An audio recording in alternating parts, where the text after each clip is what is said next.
My name is Michael Sandel. Welcome to this first episode of the Global Philosopher. Lena in Germany. Lena, what do you say? Why does it have to be nations? Why can't it be the fact that we all have stripy t-shirts or that we like to eat cheese? But you're being cynical towards it. No, Lena, but you're being cynical towards it.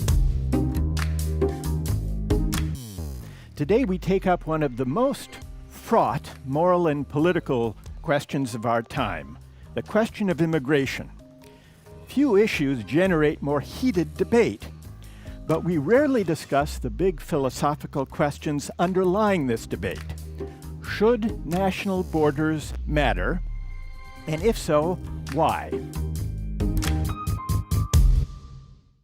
To discuss this question, we've gathered a group of people from around the world, not philosophers, but thoughtful citizens from a great many places, and we're engaged together in an experiment.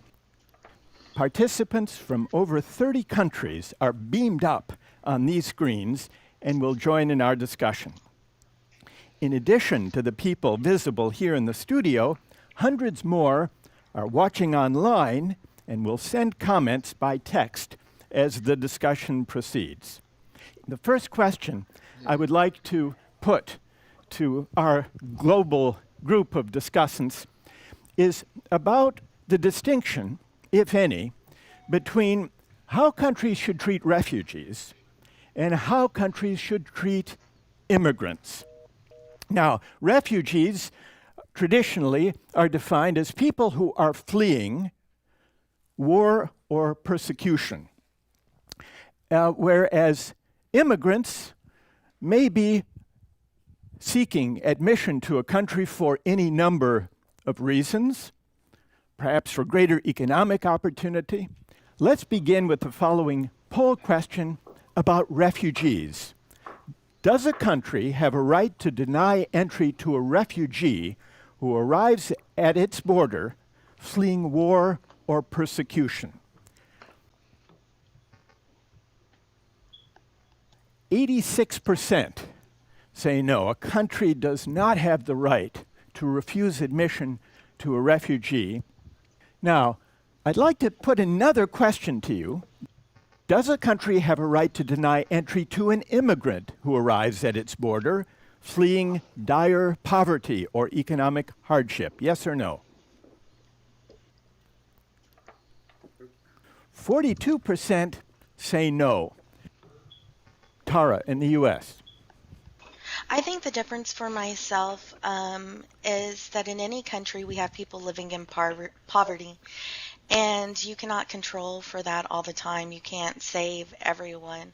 But when someone's coming in need of actual safety, it's a matter of life or death, then I think that that's a little different for myself. Thank you for that. In Greece, Angeliki, what do you think about this? Hello, Professor. It's a great honor to be here with you, with everybody. I think that opportunities that are everywhere, no matter where somebody is, I think it's up to the individual to find them. Going to a richer country doesn't always guarantee success. We have all witnessed, immigrants ending up living in worse conditions than, than the ones they previously lived in. And besides, I think that an immigrant has the money to flee his country, his or her country, actually. So I think that it's up to the individual to decide whether or not this is a risk worth taking. Okay, so not. if I hear you right, Angelique, you say the difference is it's a humanitarian emergency in the case of the refugee, but in the case of the economic migrant, that person might be able to realize, to find greater economic opportunity in a great many countries. So there's not the same kind of emergency. In Brazil, Leo, what do you say? I was an illegal immigrant myself. Let me reveal that. And I spent 3 months in a detention center before I was deported back to Brazil from the UK for being there illegally. And despite all that happened to me about this immigration matter, I still believe that some countries, some European countries, have the right to take unilateral actions. I was kind of economic migrant which moves abroad looking for a better life. The real big deal migrants we're talking about are the refugees, which are fleeing from political persecution and religious intolerance and things like that. These migrants are the ones which we know among them there will be some dangerous people. And okay, well, this is very powerful testimony, Leo, because if I hear you right, what you're saying is that you yourself were an economic migrant to Britain, and yes, that you were forced to leave. You were deported. Is that right? that's right, but I don't blame the UK border agents. They're just doing their jobs. Okay, now, this is a pretty powerful story. In Germany, Lena, what do you think of Leo's story? First of all, obviously, I think it's great that you've got a personal opinion to share on this rather than me talking theoretically, but I don't think it's a question of countries. I don't think it's a question of resources, as Tara, you called it earlier, that aren't enough for all of us, because I think in the world we've got space for all of us and we've got enough resources for all of us.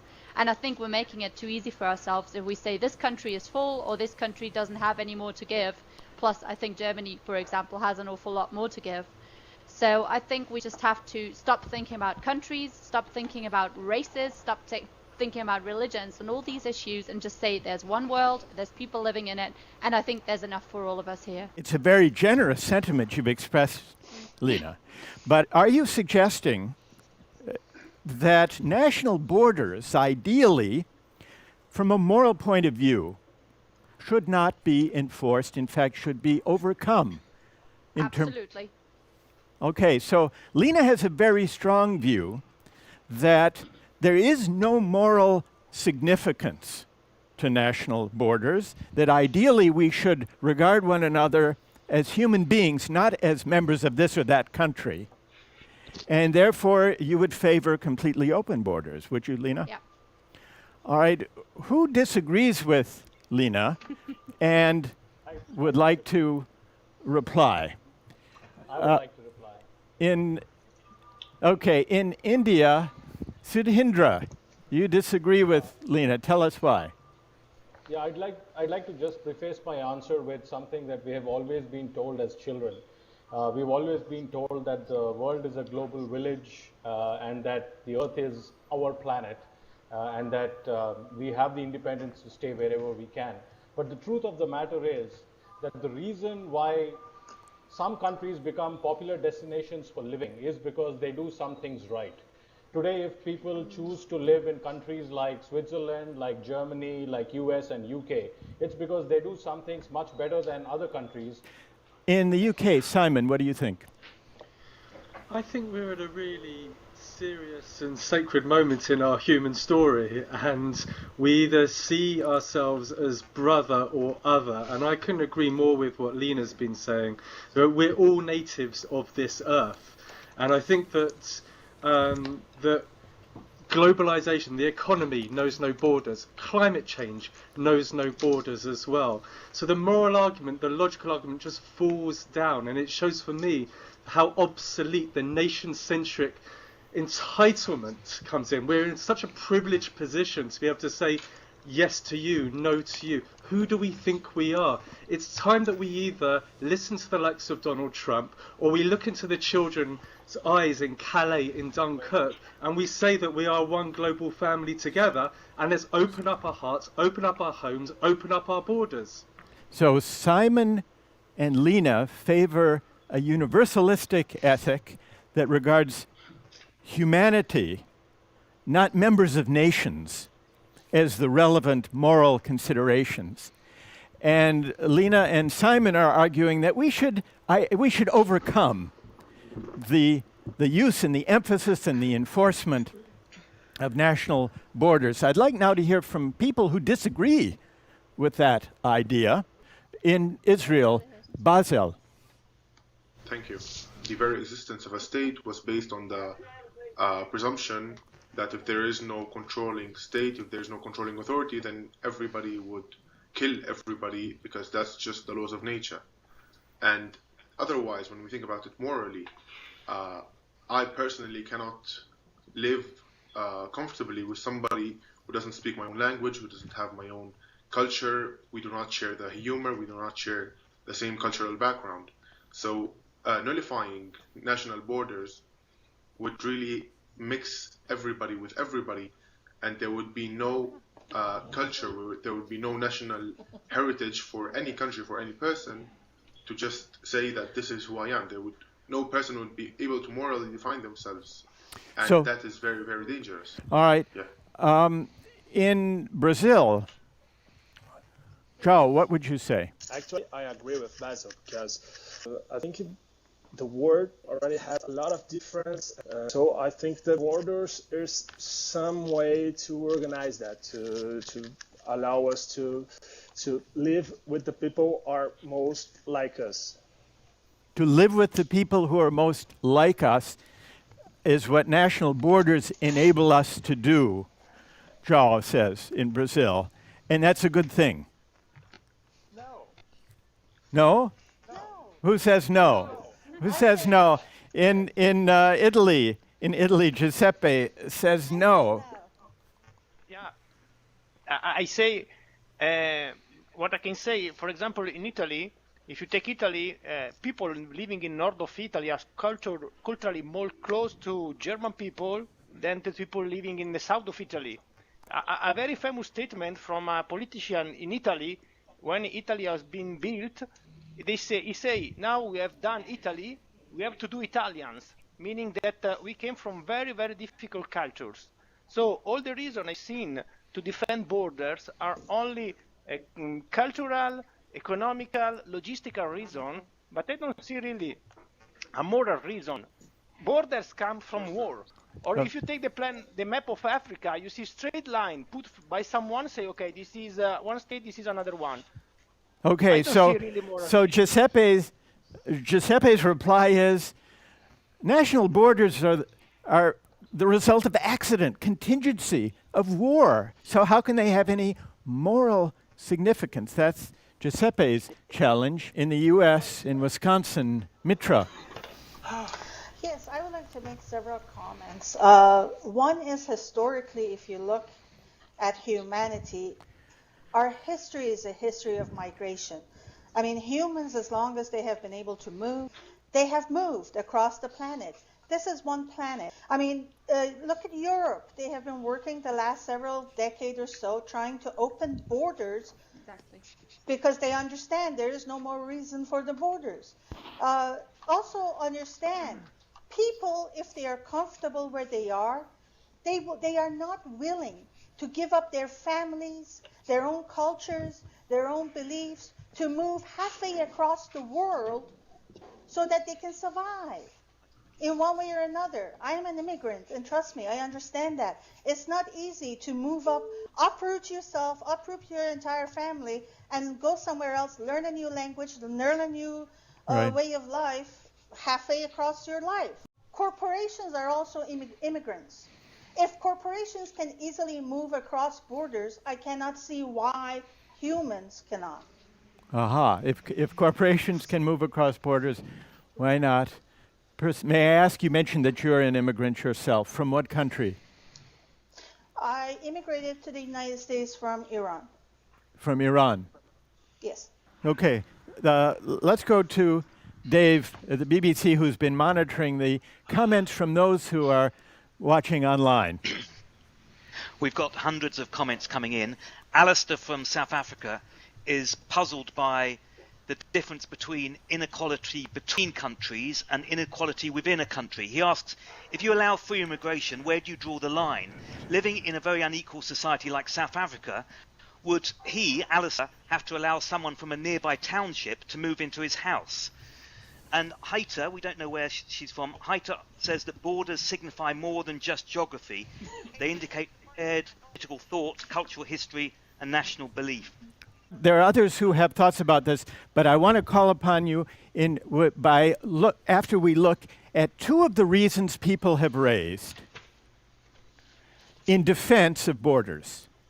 One argument in the defense of preserving and enforcing national borders is to do with standards of living, protecting jobs at home, protecting wages from erosion if immigrants come and compete for jobs.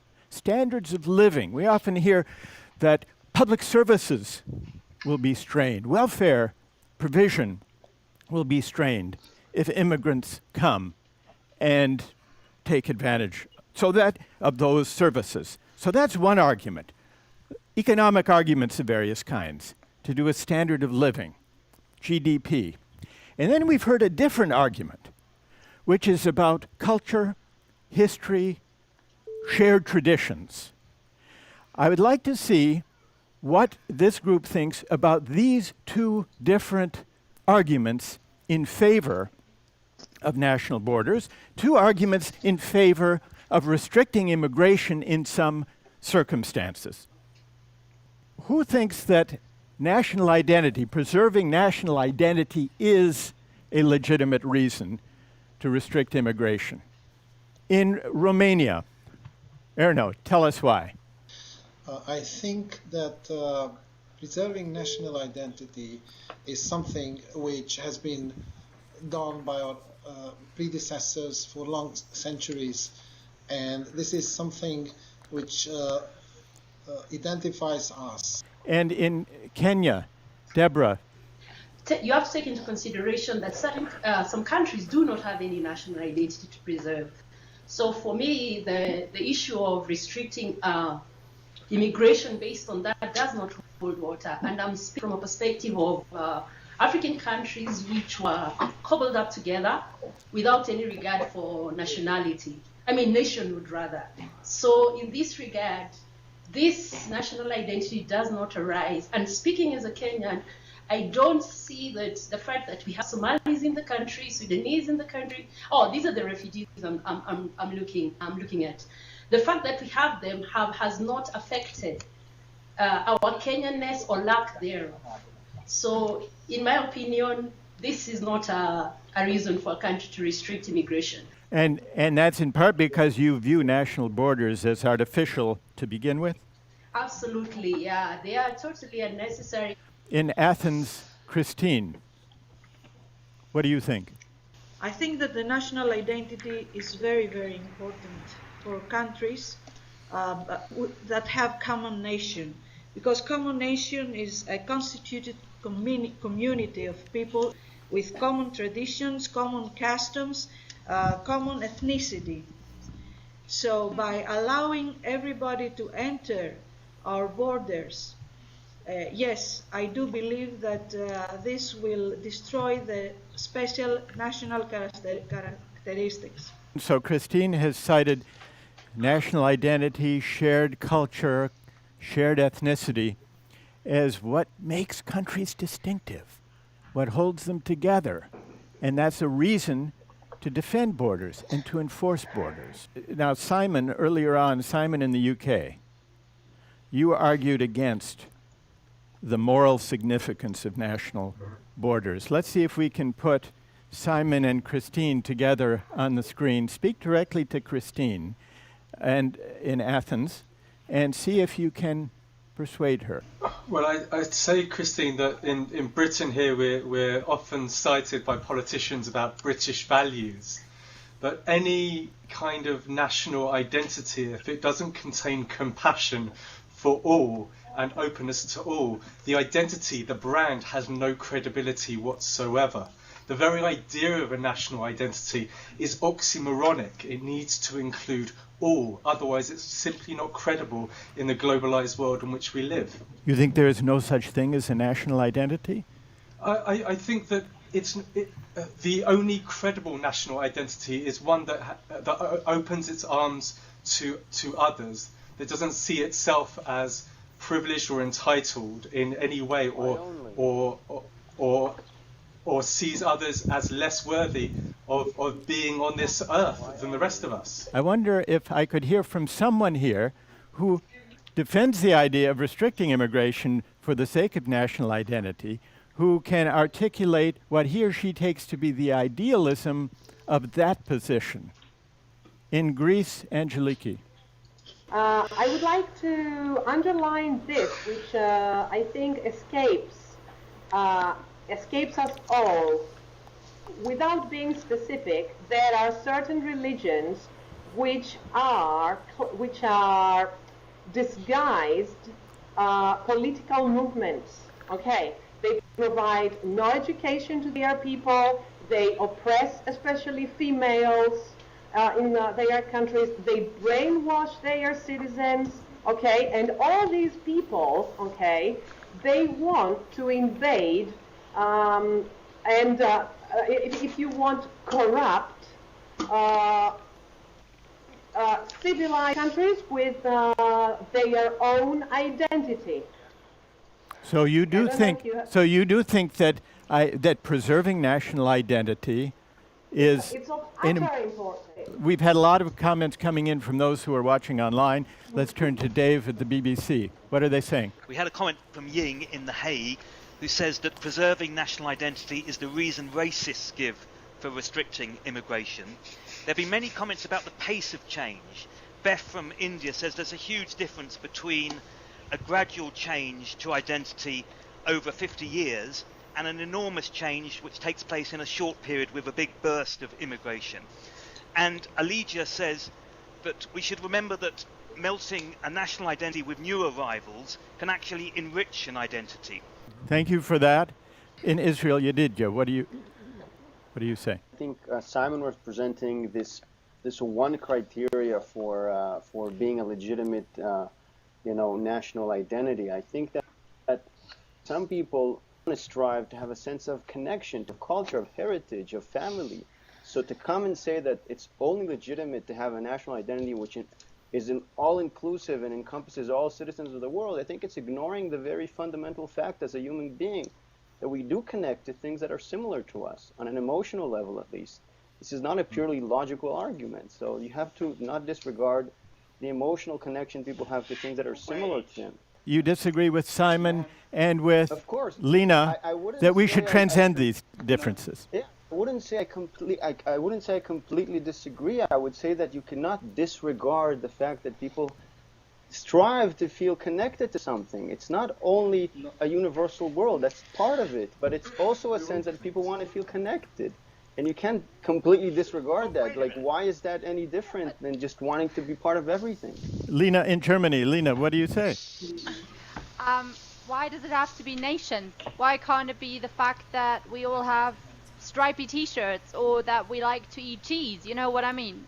Or you're being cynical towards it. No, Lena, but you're being cynical towards it. It's not stripy T-shirts. A person has a culture and heritage. It's not something that's just a T-shirt. You're responding in a very cynical manner. Some people have connections. We have attachments to things that are like us, not for just no sensible reason. Go ahead, Lena. So first of all, I've got 4 grandparents from 4 countries. So which of these countries am I supposed to identify myself with? I don't know. That's what I mean question. by stripy T-shirts. For me, it's not about a country. It's about the fact that I feel strongly about, let's say, feminism. So yeah, I'm connected with feminists across the world. I feel strongly about children. So I like people who like children. It doesn't have to be people who also happen to have a German passport. Another point that I think is very important is we mustn't forget that nationalism and religion and culture and all these things have been used time and again as a reason to discriminate people, to kill people.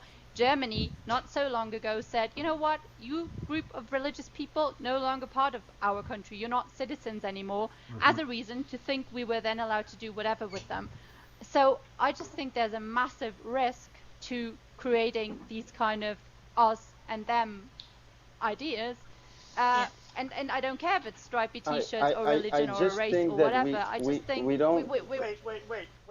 Go ahead, Yedida. Finish your thought. Lena, I just think that essentially we don't really disagree. I think that it's a legitimate idea to want to be a citizen of the world, but it's also a legitimate idea to want to be a citizen of my city, of my hometown, and to find that balance between nationalism on a global scale and nationalism on an urban scale, for instance. is not a disagreement, but you have to be able to accept both ideas. Yeah. All right, I want to try to. It's a very simple thing. Wait. There are a lot of people who are diving in at once. I am in the UK. You are a Syrian immigrant to the UK. Is that right? Tell us what you've learned from your experience about the debate we've been having. First of all, I would like to ask everyone, say that the government should say no for the immigrants. Can you imagine your life living in a city of camps? Imagine the diseases or illnesses surrounding you and your family. Can you imagine having a child in need of urgent medical care? This is how hundreds of the people, especially the Syrians, are being made to experience every day. I think the countries don't have the right to say not for the refugees. When we say about the humanitarian rights, the countries don't have the right to say no. At some time, the people who are saying that the refugees will be like not a good people, I am disagree with this say. Why? Because now I have been in the UK 1 year. Now I am studying. I am a volunteer with 4 organizations. One of them is national. Complete our study for a safe life for our children, not just to found a simple life for us. Well, thank you for joining us. You broke up a little bit there. I know there are others with things to contribute, but let me see if I can draw together some of the strands of the discussion that we've heard here today. And to see how it all connects to the debates that are raging in countries around the world about the question of immigration. On the surface, the debates about immigration seem to be about economics, about the effect of immigration on jobs, on wages, on welfare benefits, on standards of living. But it seems to me that the reason the immigration debate generates such heat and passion and anger and anxiety is that this debate touches on deeper, bigger questions than economics alone. Questions like, what do we owe one another as citizens? Do we owe more to our fellow citizens than we owe to humanity as such? Should I, as an American, care more about the welfare of someone, let's say in Texas, whom I've never met, than I should care about someone living in Mexico, just about across the border? Or not? And then there's the question of patriotism, which underlies much of this debate. Is patriotism a virtue, or is it a kind of prejudice? Back in the 18th century, Jean-Jacques Rousseau wrote powerfully in defense of patriotism and particularity. He said, "It seems that the sentiment of humanity evaporates and weakens in being extended over the entire world, and that we cannot be affected by the calamities in Tartary or in Japan the way we are by those of a European people." Rousseau thought that we can't be affected by calamities half a world away.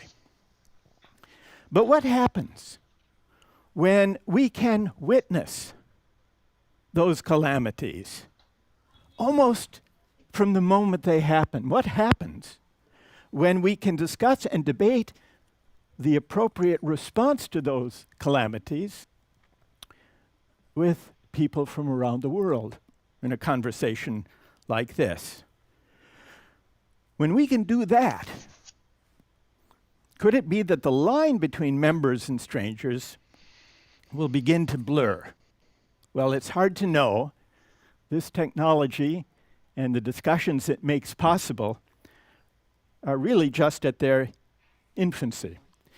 But I think it is fair to say that this discussion offers us a glimpse of what reasoned global public discourse might be. And so to our participants from around the world, to those listening on radio to those watching online. I want to thank you for joining us for this, the first episode of The Global Philosopher. Thank you very much.